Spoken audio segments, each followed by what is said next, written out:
Em algum momento da vida deles, eles começam a estabelecer o mundo deles de uma forma paralela. Esse tipo de comportamento, a Bíblia chama aqui de incrédulos. Essas pessoas não conseguem perceber a visão celestial. Aquilo que está em 2 Coríntios 4:4. O Deus desse século chegou ao entendimento dos incrédulos. A ideia que a gente tem ali de incrédulos são os ímpios. Porém, o contexto, e nem mesmo o texto, nos dá base para pensar isso.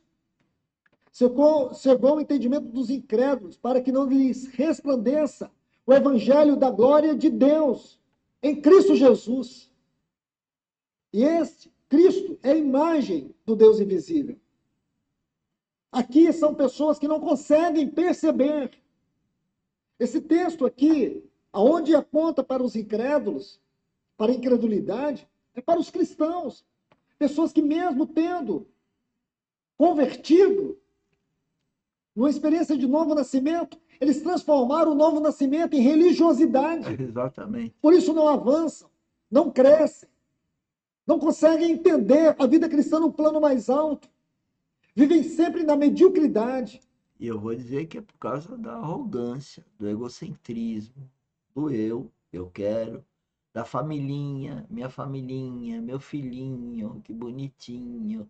Ele tirou título de mais bonitinho, agora ele ganha muito dinheirinho. Ele casou com uma outra menininha que também é muito bonitinha e que também tem título e também tem salário, e eles ganham bem, e até um filhinho. Senhores, isso daí não é vida cristã. Na superficialidade. Eles são cristãos até que as provas cheguem. Não é o que Jesus trata em Mateus capítulo 13 sobre aqueles 3 tipos de terreno, e por último, o 4º terreno, que é a boa terra. Aqueles que os cuidados do mundo sufocam a palavra de Deus dentro deles. Eles definem vida cristã como participação de reuniões, ter uma Bíblia. É como se a igreja fosse uma comunidade de bairro. É como se a igreja fosse como um time de futebol. Esse relacionamento, esse tipo de relacionamento não é cristão. É um comportamento incrédulo, de alguém que não se deixa convencer. É isso que o texto está dizendo. E mais ainda, o perverso coração. Aqui, nós temos que entender que coração fala do nosso homem interior. Nosso homem interior é dividido pelo espírito e pela alma. O espírito tem 3 faculdades. A intuição é como que a voz de Deus no nosso interior. A consciência, a faculdade mais elevada que temos em nosso homem interior. Porque a consciência que abarca a realidade, toda a realidade espiritual. Toda a realidade espiritual. Porque há 2 faculdades aqui no espírito: a intuição e a comunhão. E a intuição e a comunhão é governada pela consciência. Assim como a mente é a faculdade mais elevada da alma, a consciência é a faculdade mais elevada do espírito. Então nós temos a intuição como a voz de Deus e temos a comunhão como a habitação de Deus. É onde Deus habita em nós.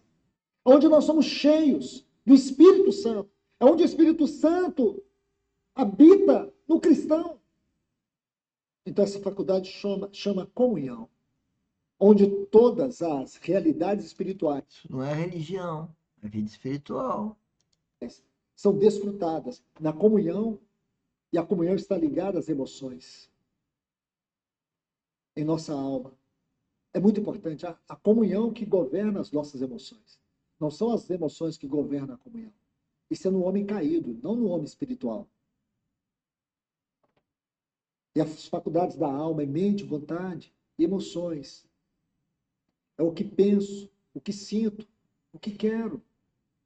Então você vai vendo, esse é o coração do homem. Aí o que esse texto está dizendo aqui? Coração perverso. Não é o espírito perverso. Mas é que aqui está falando da sede, da vontade, do pensamento e das emoções, que estão pervertidos. O que quer dizer? Ainda não experimentou a vivificação no espírito, a salvação.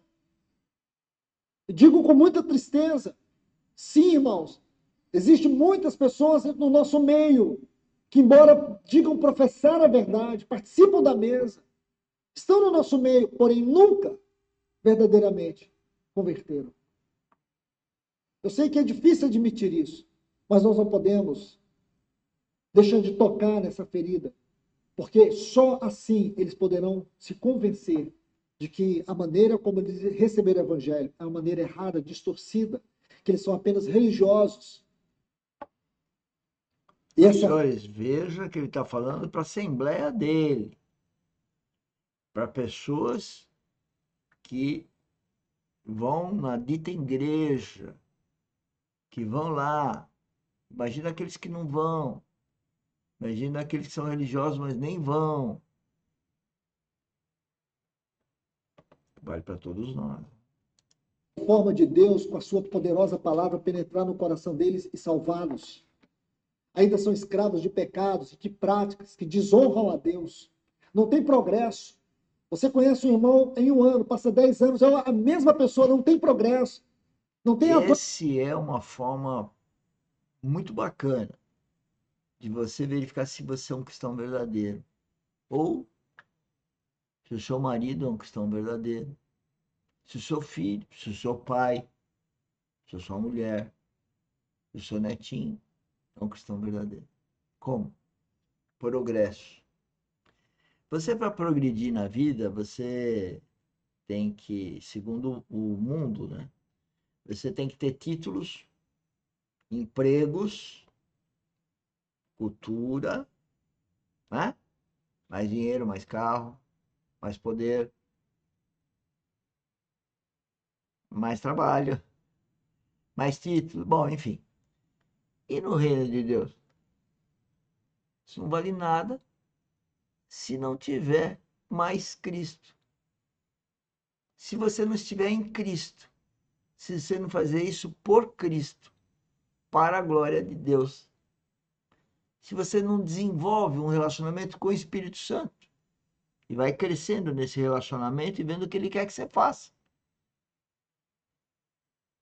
E por isso que quando você é guiado pelo Espírito Santo, as pessoas ficam loucas com você, porque todo mundo esperava que você ia naquela direção, você vai na outra. O Espírito Santo falou para ir na outra.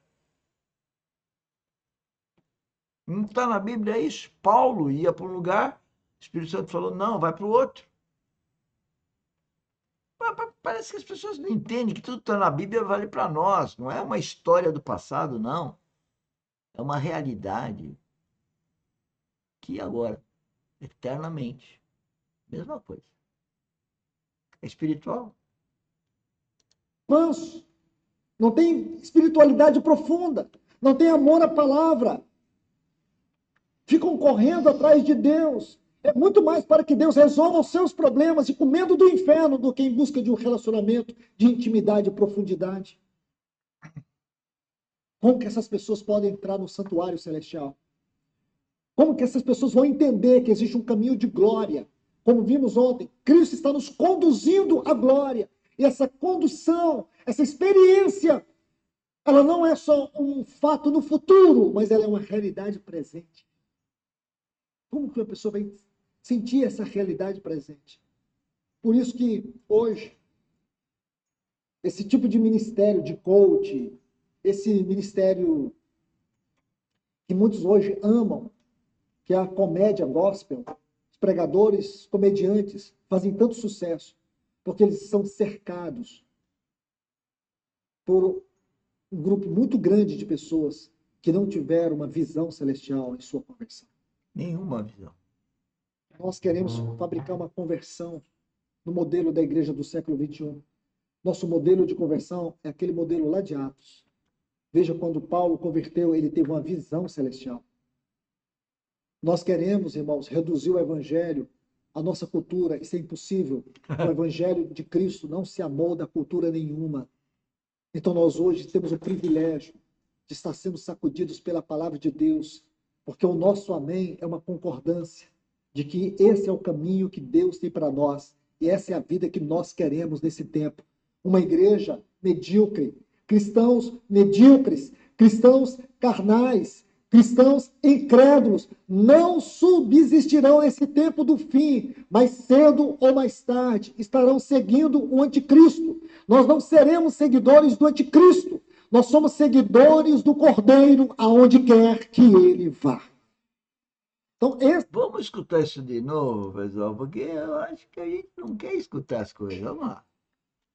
esse tipo de ministério de coach, esse ministério que muitos hoje amam, que é a comédia gospel, os Comédia. pregadores, comediantes, fazem tanto sucesso, É, porque eles são cercados por um grupo muito grande de pessoas que não tiveram uma visão celestial em sua conversão. Nós queremos fabricar uma conversão no modelo da igreja do século XXI. de acordo com a nossa Nosso modelo vontade. de conversão é aquele modelo lá de Atos. Veja, quando Paulo converteu, ele teve uma visão celestial. Nós queremos, irmãos, reduzir o evangelho à nossa cultura. Isso é impossível. O evangelho de Cristo não se amolda a cultura nenhuma. Então nós hoje temos o O privilégio evangelho de Cristo não se amolda a cultura nenhuma. de estar sendo sacudidos pela palavra de Deus, porque o nosso amém é uma concordância de que esse é o caminho que Deus tem para nós e essa é a vida que nós queremos nesse tempo. Uma igreja medíocre, cristãos medíocres, cristãos carnais, cristãos incrédulos não subsistirão esse tempo do fim, mas cedo ou mais tarde estarão seguindo o anticristo. É isso que vai acontecer com você e comigo se nós não seguirmos Cristo. Se nós não carregarmos a nossa cruz com muita vontade, se nós não chorarmos, não nos sacrificarmos em nome de Cristo, como Ele o fez em nosso nome ou para nós, se nós não tivermos a força em Cristo, nós não vamos aguentar o que está por vir. Escuta o que eu estou te falando. Nós vamos perder tudo. Não sei se começa pelo corpo, se começa pela psique, eu não sei onde vai começar em cada um de nós, mas nós vamos perder tudo. E aí nós vamos estar em Cristo? Ou nós vamos parar no sanatório? Ou nós vamos parar numa UTI? Ou nós vamos saber, como Cristo, que foi levado para. Foi julgado porque era filho de Deus. Julgado por ser verdadeiro filho de Deus. Foi crucificado porque ele era verdadeiro filho de Deus. Porque a sociedade achou que ele era bandido. Isso não vai acontecer com a gente? Vai acontecer igualzinho. Guardadas as devidas proporções. Mas onde vai estar a força? Em Cristo. Quantos homens que morreram no poste incendiados? E aí? Quando você for preso e amarrado no poste, você vai curvar? Ou vai se dar em nome de Cristo? Estevão foi apedrejado porque ele pregava a Cristo. O próprio Paulo consentiu isso. Depois que encontrou Cristo, mudou. E aí? Está na hora de mudar. E eu vou te dizer que a mudança é todo dia. Esse é o processo da transformação, a metamorfose, metanoia. E amanhã às 10 horas estamos aqui para falar exatamente disso, da metamorfose, da metanoia, da mentoria, da transformação da mente de Cristo, que é uma baita de uma coisa maravilhosa. Creio, estou aqui testificando. Vocês acham que os meus amigos, minha sociedade, a sociedade que eu pertenço, amigos de turma, meus familiares, eles estão aplaudindo o que eu estou falando? Não, eles estão metendo pau. Ou não estão, meus amigos? Eles nem querem me ver. Eles entram, Mauro, sai correndo do outro lado. E os irmãos de Cristo? Fizeram alguma coisa naquela cruz? Ou eles simplesmente ficaram em casa? E os discípulos de Cristo que viveram 3 anos e meio com eles? Fizeram alguma coisa ou ficaram todos com medo dentro de uma sala? É, meus filhos. Tem muita coisa que vocês vão ver que vai acontecer. E tá próximo. Tchau, até amanhã, às 10 horas da manhã. Tchau, tchau.